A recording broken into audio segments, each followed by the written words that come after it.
off. I didn't manage it very well as Rex would do. So anyway, there are going to be others dribbling in. I know they're making an announcement out there that this talk is getting going because everybody's involved in the trade show and all. So anyway, that was a great segment. It ties into everything that we're doing right now, and we're going to.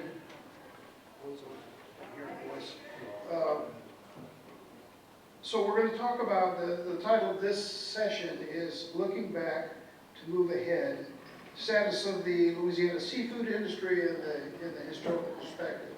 So what we want to get at today is kind of where we are, what is the status of this industry as it relates to Louisiana and others. Other states are going through the same kinds of things.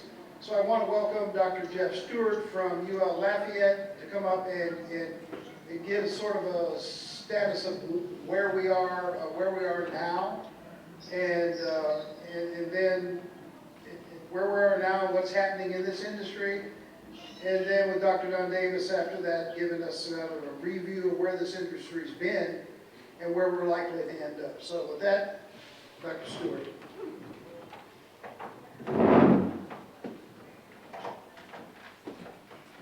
Thank you, Thomas, and thank you to the team from Sea Grant and from LSU Ag Center for continuing to advocate for the industry and hosting these types of events. I'm Jeff Stewart from UL Lafayette, and I'm the director of Louisiana Entrepreneurship and Economic Development Center. But I've also been doing some work on the seafood supply chain over the last few years, where we canvassed the coast of Louisiana and looked at the supply chain along the coast, but we also went up into central Louisiana to look at the freshwater industry up there.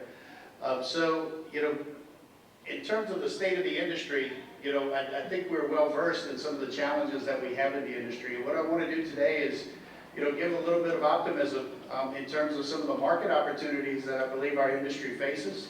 But it may cause a little bit of angst in terms of having to pivot somewhat, or it might create some opportunities for businesses to go into new directions and to pursue opportunities that we might not be looking at just yet. So a little overview. I'll start with some challenges, look at some of the opportunities, talk a little bit about supply chain innovation, and then wrap up with really looking at marketing as a catalyst. So some of the challenges, we know these very well.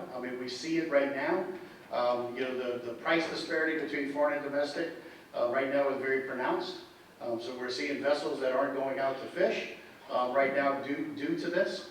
But part of this challenge is also one in terms of a simple business problem at the core of it. And my background at the university is I'm a professor in the marketing department. And whenever we look at the challenge, we talk about the infusion of foreign imports. But whenever we think about it from the customer perspective, when the customer thinks about foreign, do they compare it to Louisiana? And that's not a very simple comparison to do, or foreign versus Mississippi, foreign versus Texas. When we say foreign, they think domestic. So the way that we communicate, really starting at the boat, because we're all struggling with this challenge and trying to find our way through. We're seeing a lot of organic movement at the boat level, where the boat is starting to figure out ways, direct to consumer. A lot of the work that Thomas has really led and pioneered in that way, has really seen an opportunity to grow because they're able to tell their own story. As Chu was mentioning earlier, we've got this kind of micro level with smaller volume boats versus this macro level with larger volume boats, and it's at that macro level that we're really not well positioned, and therefore we fall into this commodity trap. Right? So the shrimp just comes in and it's just like anything else, and now we're competing on price relative to the foreign product.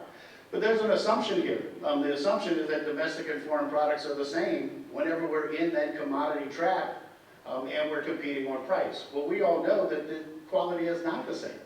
Well, if it's not the same, why are we positioned solely around price? As an industry, we've got to figure out ways of how we're going to differentiate that to really create a market position in the mind of consumers across the country that domestic product is truly worth paying more money for. And I'm going to give you some data on this as well. So we did a survey at 945 consumers across the country, and we split it up by looking at Southeast, Northeast, Midwest, West Coast, and had equivalent number of people, consumers that we surveyed there. Everybody we surveyed had to have some kind of experience with seafood. So when we asked them about, questions about their attitude about foreign seafood, they say foreign seafood doesn't meet customer expectations of quality. It's not considered better than American. They do not agree that foreign seafood makes more sense from a value for money perspective. So the fact that the price is low doesn't necessarily mean that they're seeing value in it. It's just that the price is low. But if everything else is also low, and no one's communicating any value other than price, then we're going to go with the low price option. So some of the opportunities that we see, this is just as a general market in the United States. So domestic product fulfills only 10% of domestic production. So if we're only fulfilling 10% of domestic production, it doesn't make any sense while we're competing at the bottom shelf in the grocery store for a low price customer. So if there's only 10% that we can fulfill, we got to figure out a way of how do we better position our product to go for the top 10% or upper level of consumer, and not just the ones that are solely focused on price. Louisiana Shrimp, Louisiana Seafood is a very strong national image. Louisiana Fishers have a very compelling story to tell. We're seeing this with a lot of direct-to-consumer, direct-to-market types of initiatives. Customers are willing to pay higher price. I'll show you a little data on this. So I'm not going to go through each of these, but this presentation will be available for you if you'd like to see it. But I'll touch on some of them. So when we ask people just in general, their general knowledge about the seafood category, majority of them are ambivalent about the health benefits of seafood, right? So they don't see it as a healthier alternative to chicken, beef, pork. In terms of other protein categories. They'd like to know the source of the seafood. The purchase is not necessarily driven by a sales promotion at the retail level. They're neutral about seafood being safer than other sources of meat. And customers do not think the seafood is overpriced, which is a big one, right? They don't think it's overpriced. But as we look at these types of things, seafood as a category has a problem. And the problem is that we never really positioned the seafood category the way some other protein categories have positioned themselves. Remember the national campaign, the other white meat? Right? I mean, that was deliberate by the pork processors, right? I mean, this was deliberate to position them, to get them to a price point that's closer to chicken. Seafood doesn't have anything as a category to really position it as a viable protein category that should challenge those other three categories. But we do know, with all the changes that we see in the environment, that the future of protein may go through the water, right? I mean, anything on land is going to have some major challenges, and the water is going to have, some opportunity to really expand in terms of consumption. Factors in the grocery store, what are the things that they're looking for? Quality, date, time of harvesting, source of the seafood, sustainability labeling. We've been hearing these kind of things. Customers are looking out for it. Employee recommendation does not rank high, even for high-income groups. So this goes back to within the grocery store, the level of service in grocery stores and retail places have come down. We can't depend on somebody else to carry the water for us. We're going to have to take the message to them. We can't rely on the retailer to add value at the point of purchase. We're going to have to do it before it gets there. Price is only important after the above listed factors are taken care of. Okay, so this is highest income group is more knowledgeable about American seafood than any other group. So I know a lot about American seafood. As we go through, we get higher levels of agreement with people that households of more than $100,000. Well, if we know that our seafood domestic can only fulfill 10% of domestic consumption, and we know that higher income households have a better understanding of who we are, we should not be at the bottom of the freezer competing on price. Because the people who have little income don't really know anything about America, or know less about American seafood, and don't have the ability to really differentiate. I have experienced American seafood before. Again, as we get to the higher levels, we see it in terms of higher income levels is where the more experience is. All right, opportunity for a taking. So most customers don't know the difference between American and international seafood. There's a knowledge gap, which also means there's an opportunity to educate. Really, there's really nothing there filling the void. They're just competing on price and they're shopping on price. Those who can distinguish do so based on color and size, which we've seen before. American seafood is seen as more trustworthy, so more value for the money. Customer knowledge about American seafood is very much lacking, but customers are willing to pay up to a 25% premium for American seafood. But they have to know that it's American seafood. Okay? A lot of our conversation in the industry is about foreign imports and why you shouldn't buy that product over there. But we don't tell them why they should buy us. We just say don't buy them. It's kind of like those campaigns of buy local. Why should somebody buy local? Well, I mean, you know I'm local. We haven't given you a reason why. Like, why should I drive to your place? I mean, we have to give the customer a compelling reason why they should buy American seafood first against foreign seafood, right? Domestic versus foreign. Then once we have that distinguished, then we can start to drive down and have differentiation that goes back to the water in terms of where things are coming from within the United States. So which region do you look for while you're purchasing shrimp? 24.6 in Louisiana. 24.6. Next highest, California, 14.3. Now this could just be, you know, a coastal thing, right, of where people were geographically located. Texas at 12.8, Florida at 10.1, you know, so Alabama is at 2.7, and Mississippi was somewhere lower than that.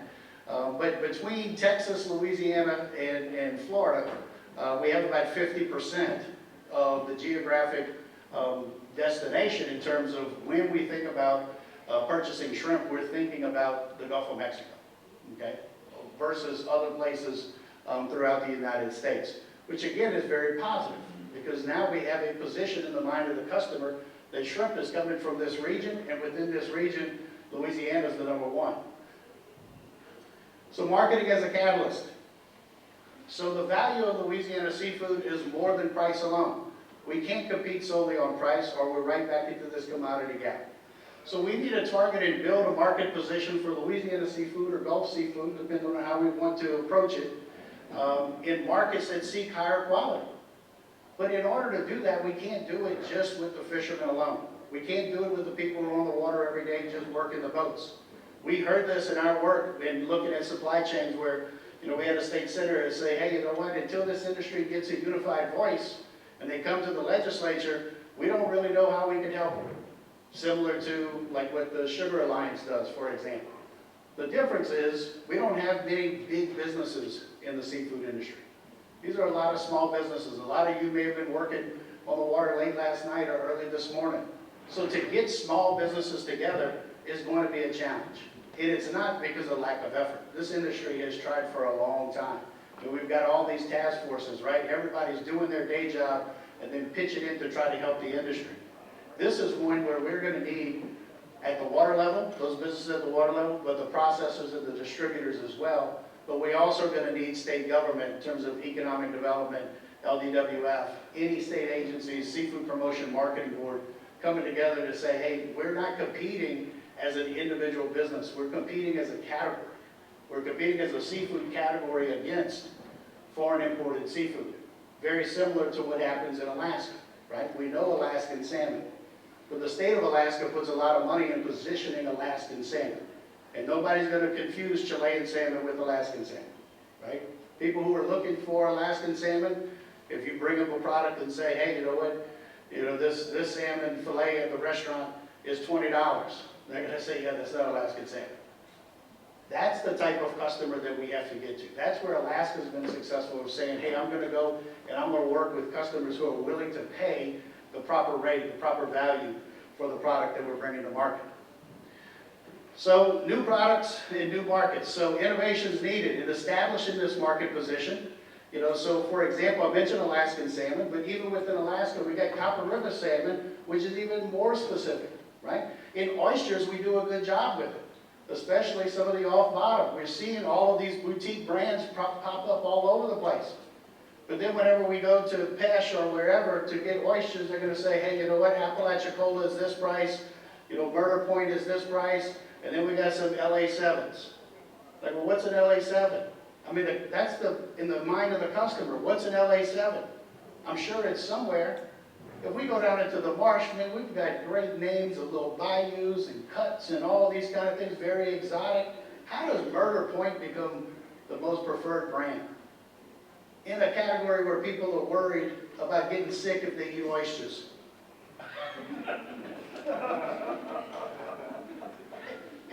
Logically, it doesn't make any sense. But from a marketing standpoint, makes perfect sense. Because customers want experience. And the people who are worried about eating oysters, they're not even coming to the table to even hear or think about Murder Point oysters. It's the people who want oysters that are coming and saying, I want the story. I want to know where this is coming from. I want to know who processed this, who touched this, right? So we've got to do the same thing by looking at other categories besides oysters, looking at shrimp and fish and everything else. Sitka salmon chairs. You know, this is a type of distribution company that goes into the marketplace and says, hey, let me get the good stuff, and I'm going to go and I'm going to sell it for premium prices. Establishing retail distribution that can overcome high shipping costs. So if you haven't seen this company, Vital Choice, they just sold to a national firm. Vital Choice is based out of the Northwest in Washington State. Vital Choice will sell you a fillet of halibut, 6-ounce fillet of halibut, for about $30 a pound. Now that $30 a pound is going to pay for your shipping. Well, hey, if you buy $100 of fish from us, you get free shipping.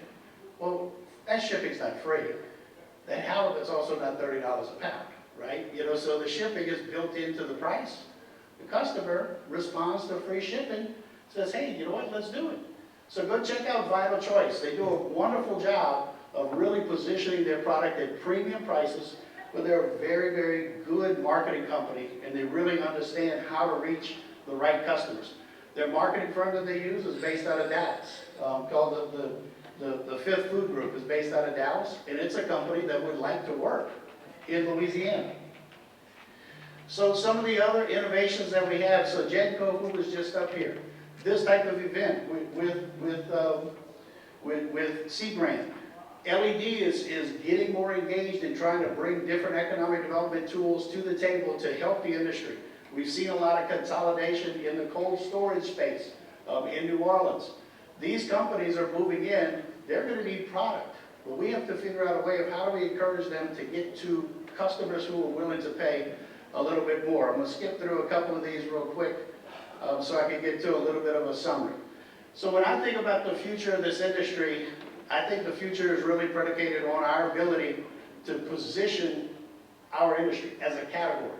As long as we're positioned relative to a foreign product, we're going to be knocking it out in this price game, which is very difficult.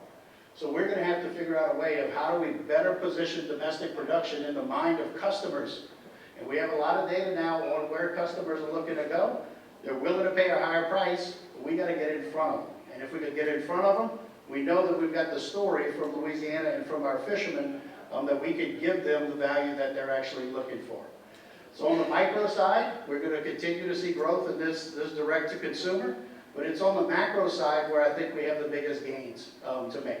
You know, the macro being from value-added processing, but also with regards to processing and distribution to effectively reach customers who are willing to pay a higher price and who aren't necessarily located geographically in Louisiana. So how do we overcome that discrepancy? Okay, so that was a lot of information. If you scan this QR code here, it'll give you my contact info. If you would like to reach out, my cell phone is on there, please. Give me a call or send me an email. I'm happy to discuss.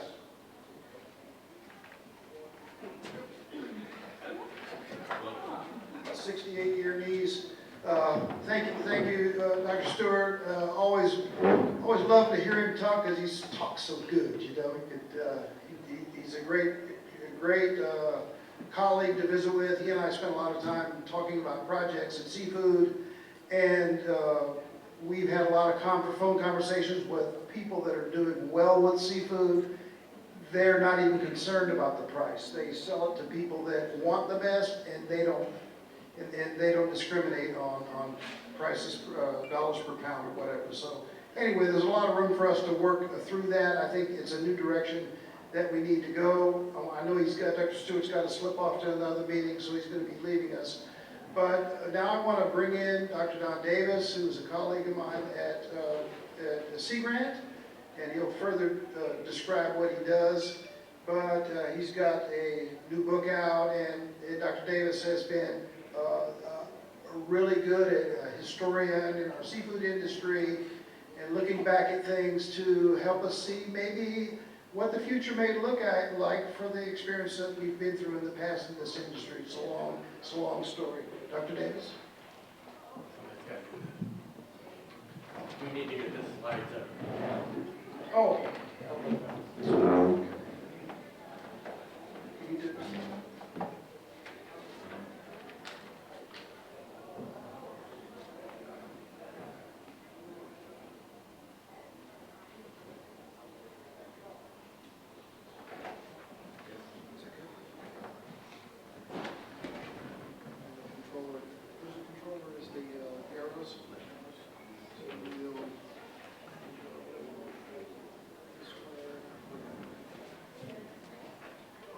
Good afternoon. My name is Don Davis. I work with Carl Brasso, who unfortunately cannot be here, but he's listening on my phone.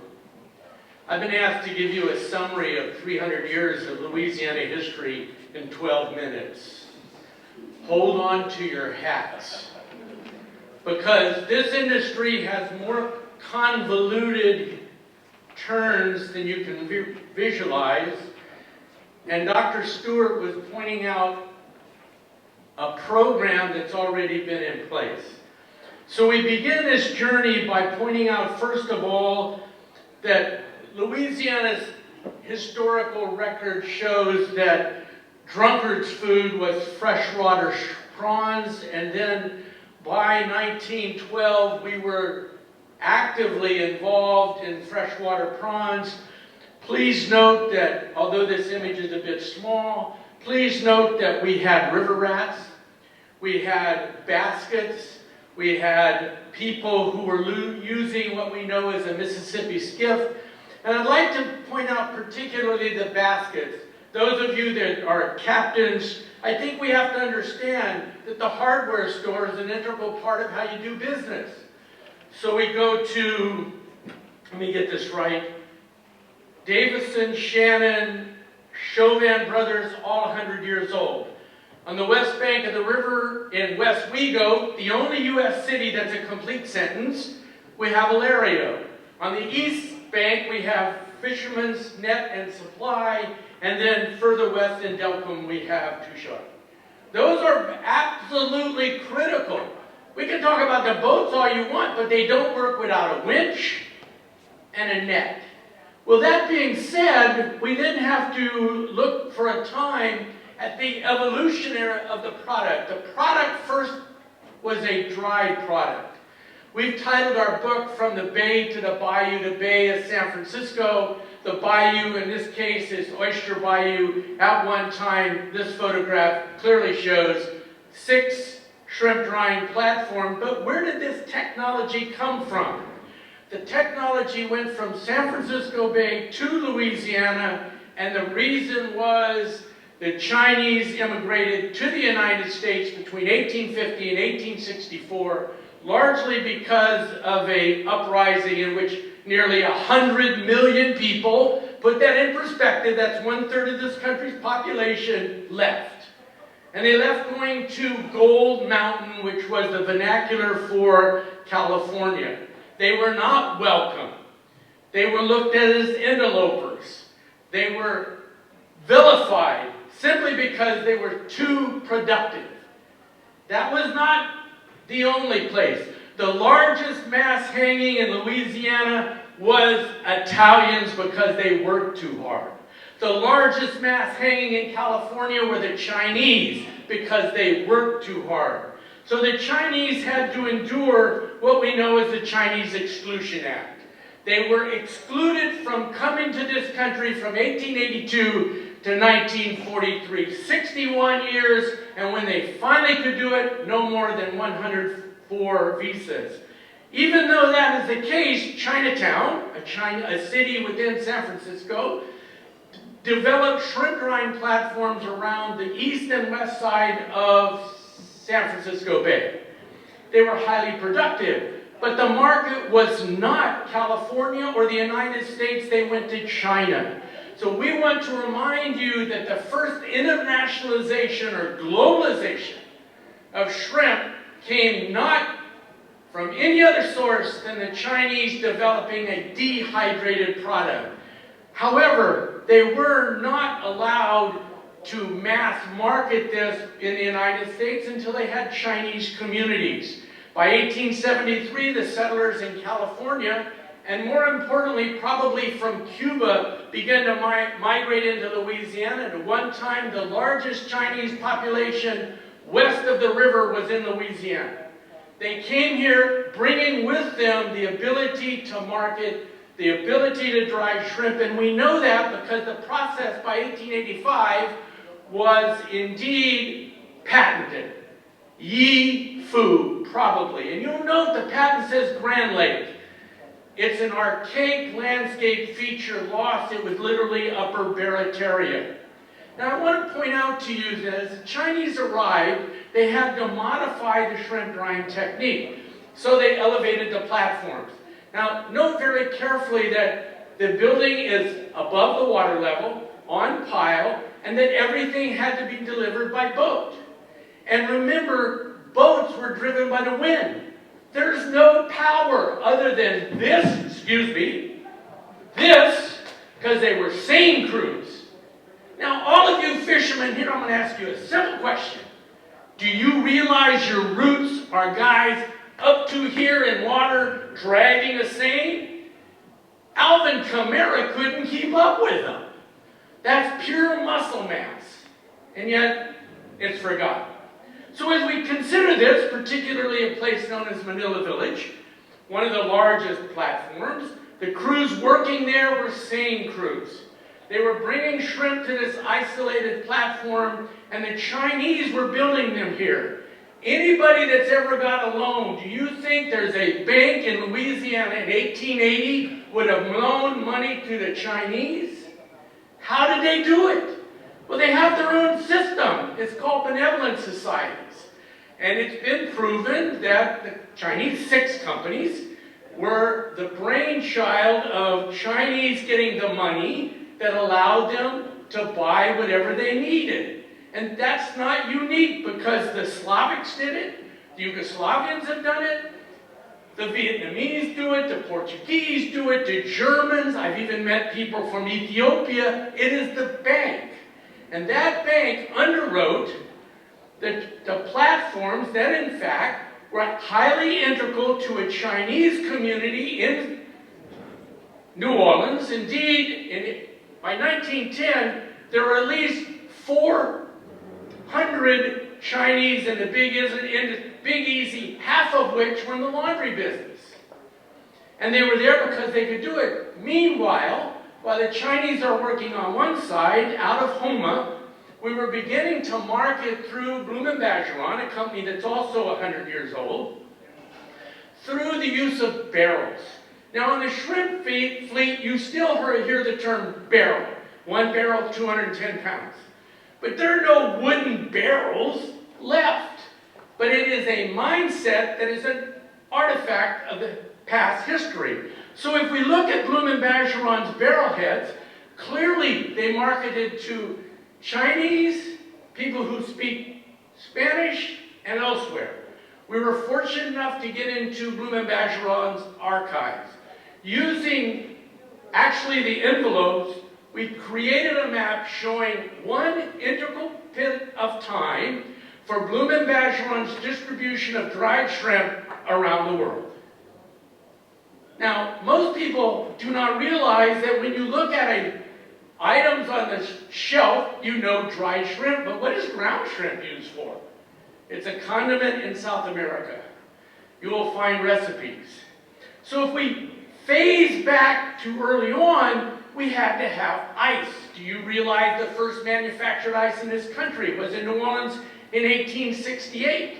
Today, we have to be reminded that Clarence Birdseye changed the industry when in 1925 he developed the deep freezing technology many of you use today, highly modified. He spearheaded the frozen food industry because he had a marriage with Marjorie Post, as in Posto. Her estate, Mar-a-Lago, has been in the news lately. How did they do that? How did this whole freezer thing happen? What happened was Marjorie Post, working with Clarence Birdseye, put into what eventually became the grocery store, not developed until 1906 by Piggly Wiggly, when a customer could make a decision as opposed to somebody taking it off a shelf. They leased the freezers. Bingo! But right about that same time, the Dunbar family in New Orleans, starting in about 1865, developing in 1875, a can. Now we just heard of market specific. We got to sell this product. So they developed canned shrimp. And when you look at Jack Isaac's statistics, there was never a period in Louisiana history that we found more than 30 canneries working at any given time. Last one lot wiped out in Katrina, you'll note here 210. And I can add to that. So are you aware, and there's a gentleman in the audience from Abbeville who I have great deal of respect for, and he looked at this and said, I didn't know. Well, you're not alone. Nobody has taken the time to understand the canneries were providing work. They were providing a product. They were distributed to a pretty large audience. But there's a certain egregious part of this history in the treatment of women and children as young as 4. Now you look at that and say, well, I don't want to admit that. Yesterday there was an announcement on a paper, there have been over 3,000 citations for child labor abuse. And you were paid by what are called shrimp tokens. But the real kicker here is what Greg Stewart pointed out, and that is advertising. Now, I have to remind you, 1875, we're beginning to advertise, and you'll note in the lower, my left-hand corner, this wonderful story of the tin can. It hasn't always been here, and it ain't made a tin. But it was a product that you could advertise. Note the label. And if you'll note this label, it was marketed to people who spoke French, people who spoke Spanish, and the labels are terribly attractive. And in fact, let's be randomly pick 5 people. You all by this time have a grocery store, right? And you want shrimp. A shrimp is a decapod. It's got 10 legs. What do? You change the label. You get it a different color. And the reason for that is that you can put yours on sale. You don't have to meet its price because your label is different. Brilliant. Oh, pre-20th century, almost. And we don't think about it. And they use the term Barataria. Barataria with cachet. It's a Barataria shrimp, except it's illegal. It's all right for you to use murder bayou, but don't put any shrimp or whatever from a different bayou. That's against the law. So you had to get away from the term Barataria. You had to become a bit more creative. Now here we are working between 1876 and 1901, and that's the distribution. I'll ask you, has anybody in this audience been to Idaho? How are you going to convince a housewife in Idaho first to eat something out of a can, eat a product that comes from the sea, and it don't move? Oh, you also have to have a can opener. That wasn't developed until 1860. Note the distribution. That's absolutely phenomenal. And you'll note it's 1901. Now, business schools like to preach that the first product that had a U.S. distribution was cornflakes. No, shrimp. Now, we have the model. I've just told it to you. And to make it work, you have to have marketing channels. But now remember, up to 1901, there were two important elements in the supply chain: railroad and a cart. Therefore, if you're a teamster, the two things that got product to market was giddy up and whoa. And it worked. And it's an amazing story. Why isn't it told? And we're now talking about, well, we need to do these other things. You'll note that we were marketing shrimp in Hawaii in 1878. Hawaii didn't become a state until 1959. North Dakota, South Dakota, Montana, Washington, 1889. They were selling in Oklahoma Territory, which did not become a state until 1907. That's just phenomenal. And why do I have to preach to the choir? We have an outline. And it became particularly significant in World War I and World War II. Because we had food rationing, meatless days, talk about protein. Also, the backstory includes canneries, flags, shipping. We have to go to various, we use the term tubs, barrels, baskets. We talk about a champagne. We talk about a chine. What we have then is a way to measure shrimp, because I don't know any boats out there that have scales on board. So we know that 3 baskets, 1 barrel. By 1917, there was a paradigm shift because we left the seine cruise and introduced the trawl. Still need a net. Now by 1918, there were 350 boats that had power. And it was powered by Fairbanks Morris, Palmer, Atlas, Wolverine, Lockwood Ash, Duvik, Gray Marine, Atlas, Lathrop. Some ran on kerosene. Some were reprocessed, and if you are a Cadi, maybe your grandfather used a Model A or Model T engine and made the transition. Now you understand today I cannot use motor and engine at the same time because they're no longer synonyms. But it's still the Ford Motor Company, it's still General Motors Company, and we still motor, except people like Tesla, Westinghouse, and Edison add an electric motor. So what we then have is reprocessing and recirculating Ford engines.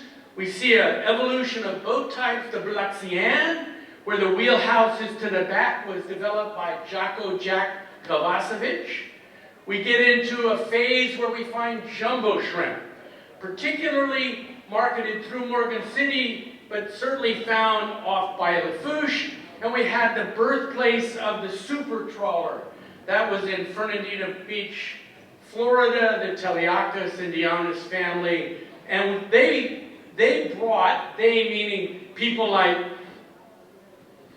Sal Versace, Bertou Cherami, come on, Don, you got one more. Felix Garino. And what they did is these opportunistic Floridians established a beachhead in Patterson. We then begin to see that the boats that were luggers, which developed out of schooners, which were wooden boats, and those wooden boats were built in people's front yards. Indeed, the captain was a mechanic, a navigator, a carpenter, what am I missing? Electrician, and an engineer. Oh, and he could work the comeback radios when he had to. And where'd they build it? Front yard. Shipyard. They're boat builds. They were wooden boats. However, we see a shift to the Floridan. We see a shift from the shipyards to places like shipyards in Alabama. And we note that during World War II, everything was rationed. You had a ration book. What percentage of U.S. males fought in World War II? 1/3. Every 3 men in this room went to war. My family is part of it. They don't think about that. But you had to have protein. But to get protein, you had to use your ration stamps. So you have 1 pound of round steak is 1/4, 25% of your meat allowance. Jumbo shrimp didn't require 1 point. The market then began to change, and the fishing fleet took care of it because fishermen, because of the aggressiveness of our political leaders, were exempt from fighting. Why? Because shrimp were considered highly valuable in the war effort because the U.S. Army wanted meat, but the U.S. citizen wanted protein. Now, in the 1930s, Emile Dufresne developed the Lafitte skiff, but it was not really popularized until after World War II. You get the development of the slabs, the so-called steel hulls. We developed popiers. But how in the 1890s, how did people know to buy shrimp? You see, there wasn't a telephone. You had a telegraph. Some of you may know Morse code. You also began to get telephones, electricity. I don't see anybody here the right age, but I see some folks sitting in the back that their daddies and mamas are the right age. Do you remember when they got a first electrical light bulb? When was it? Rural electrification, when? 1940s. Oh, right up the time of World War II. 43, 45. You get it. And then what happens, there is this monstrous shift away from cans to frozen. You also get some significant inventions, the La Perrier's or La Perre automatic shrimp peeler. And then the shrimp sheds become stainless steel organisms and highly sophisticated in marketing their products. So what we've seen is dried, canned, frozen, and delivered. And if you've been out in the field and you've noticed that you'll see trucks with the word fish on it, why is that? It drove me nuts. I couldn't figure out why do you have to tell them there's fish? Because in 1949, the seafood industry got the Interstate Commerce Commission to say that you could have an unlicensed truck to deliver, to distribute beyond local. And Batu Cherami was master of it. So we've got things we call plate, quick frozen. We have things that point out how we went from a drunkard's food to a national culinary tradition. And that was the shrimp cocktail. And a colleague who wrote the foreword to our book discovered there were 8 million hits for shrimp. Then, of course, we find the arrival in 1975 of the Vietnamese population. And finding out exactly what is hard, but we guesstimate 20% of the state's trawlers and 60% of the catch is from Vietnamese. Even so, there are all kinds of environmental issues that we have to deal with. Just remember the initials LCDI, Laura, Zeta, Delta, and Ida, and you've got it meant. And we're not going to escape the reality of hurricanes, whether it's Katrina that led to the demise of Bumblebee, or it's Ida, which became a real reality. The end of the communities were particularly hard hit. Those end of the communities function on what I call FQ, the 3 Fs, fishing, firearms, and freezers, and you can make it. And then, in September 24th, you have Ida. And we were there right after the storm interviewing people, and they were going out in their boats. There's a certain resiliency we cannot overlook. Will the industry survive? I can't tell you that, but I can tell you from what history tells me, yes. This quote is entirely too long because I was limited in time. But remember, friends don't let friends eat imported shrimp. And yes, there is a graying of the fleet. And yes, we'd have to deal with imports. I'm going to use an analogy here I just want you to think about, but I'm lying. I make an assumption this slab has a 40,000 gallon diesel tank. I'm going to make an assumption that that fuel costs $5 a gallon. Before that boat leaves the dock, that's 1/5 of $1 million. $200 million. Really? How much is tuition at LSU? 48. Oh, we're going to have to pay for your kids' automobile, 50. So that one boat, one trip is tuition for 4 years, or 4 students at LSU 1 year, but if we go to Nichols, we can get 6. So what I want to point out to you is this landscape is always and has been a working coast. More importantly, the coast is not a place, but a process. It only becomes important when people live here. Thank you. And my colleague, Carl, hello. You want to say something? I didn't cover it all. Oh, really? Yeah. I don't. Can you hear it? It's not working. Tell me what you want to say and I'll relay it. Okay, well, first I was going to apologize. You could tell them I took my grandkids to Disney, came back with not only the grandkids, but a couple of value-added extras in the form of COVID-19 and influenza B. Go ahead. You're on. Don't say anything you don't want them to hear. I've already done that. All right, well, as I told Don, and I don't know if you heard, I took my grandkids to Disney World last week. We came home not only with the grandkids, but a couple of value-added extras in the form of COVID-19 and influenza B. I have just a couple of very short comments, and then I'm going to my bed to collapse because my energy levels are below zero. With regard to Dr. Stewart's comments, I'd like to applaud what he said, but I'd also like to add a thought. I wonder if Louisiana restaurants shouldn't be made to indicate the country of origin of the shrimp they serve. Seafood restaurants typically attract an upscale clientele that would be shocked, I think, if not appalled, by the fact that shrimp soon to be on their plates comes from India, Vietnam, and Ecuador, where aquaculture is perhaps best identified by its dubious water quality. And finally, Don and I have been engaged in Louisiana coastal research for a long time, and I won't speak for Don, I'm going to speak only for myself. I've been engaged in Louisiana coastal research since 1972, and only in the past year have I had any criticism of what I do at all. And that has come from young researchers who have criticized us for our evidence-based research, which I think is an appalling situation. And I refuse to apologize for the fact that I engage in evidence-based research and always will. And with that thought, I will leave you. Thank you. Go take a nap.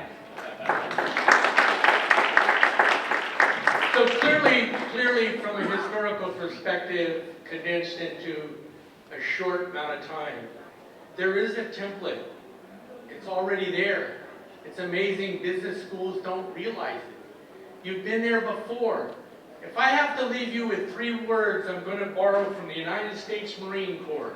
Adapt, overcome, improvise. Pretty well summarizes it. And don't give up. Just get mad. No, I'm like Carl. I have been criticized. Why do I waste my time studying Louisiana? Well, you don't want to...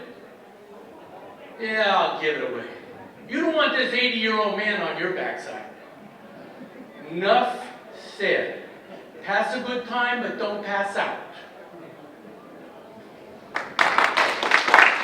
And if you're interested in our book, there is a display. There's a 30% discount while you're here.